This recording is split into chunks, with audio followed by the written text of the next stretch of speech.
மணலி ஸ்ரீ கன்னியம்மன் முனீஸ்வரர் திருக்கோவிலில் மகா கும்பாபிஷேகம் விழா நடைபெற்றது.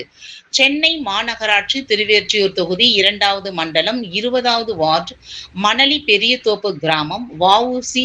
பொதுநல டிரஸ்ட் பகுதியில் அமைந்துள்ள சுமார் 150 ஆண்டுகள் பழமை வாய்ந்த பிரசித்தி பெற்ற அருள்மிகு ஸ்ரீ கன்னியம்மன் மற்றும் முனீஸ்வரர் திருக்கோவில் புதிதாக கட்டப்பட்டு நூதன ஆலய அஷ்டபந்தன மகா கும்பாபிஷேகம் விழா பெரியதோப்பு கிராம வ.உ.சி. பொதுநல டிரஸ்ட் நிர்வாகிகள் தலைவர் ராமமூர்த்தி, செயலாளர் பெல்லிபாபு, பொருளாளர் சுரேஷ், துணைத் தலைவர்கள் ராஜேந்திரன், ரவிக்குமார், துணை செயலாளர்கள் சீனிவாசன், பரமசிவம், முருகன், இணை செயலாளர்கள் கோபிநாத், ராஜேஷ்குமார் மற்றும் கிராம பொதுமக்கள் ஏற்பாட்டில் வெகு சிறப்பாக நடைபெற்றது.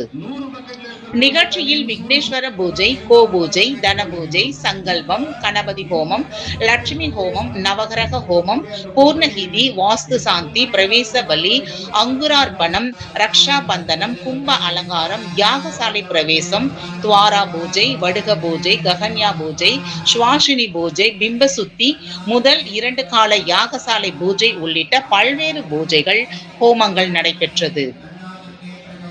பின்னர் யாகசாலையில் சிறப்பு பூஜைகள் செய்யப்பட்ட புனித நீர் கலசங்களை மேலதாளத்துடன் கொண்டு வந்து விமானம் மற்றும் மூலவர்கள் ஸ்ரீ கன்னியம்மன் முனீஸ்வரர் தெய்வங்களுக்கு மகா கும்பாபிஷேகம் செய்து தீப ஆராதனை காண்பிக்கப்பட்டது. இதனைத் தொடர்ந்து பக்தர்கள் மீது புனித நீர் தெளித்தனர். பின்னர் மூலவர்களுக்கு வண்ண மலர்களால் சிறப்பு அலங்காரம் செய்து தூபதீப ஆராதனை காண்பிக்கப்பட்டது. இத்திருவிழாவிற்கு சிறப்பு அழைப்பாளராக மணலி மண்டல குழு தலைவர் ஏ.வி. ஆறுமுகம் மற்றும் சுற்றுவட்டார பக்தர்கள், கிராம பொதுமக்கள், ஆன்மீக சிந்தனையாளர்கள் திரளாக கலந்து கொண்டு சுவாமி தரிசனம் செய்தனர். ஆலயம் சார்பில் சிறப்பு அழைப்பாளருக்கு பூரண கும்ப மரியாதை வழங்கப்பட்டது. முடிவில் பெரியதோப்பு கன்னியம்மன் திருக்கோவில் நண்பர்கள் சார்பில் பக்தர்களுக்கு அறுசுவை அன்னதானம் வழங்கினர்.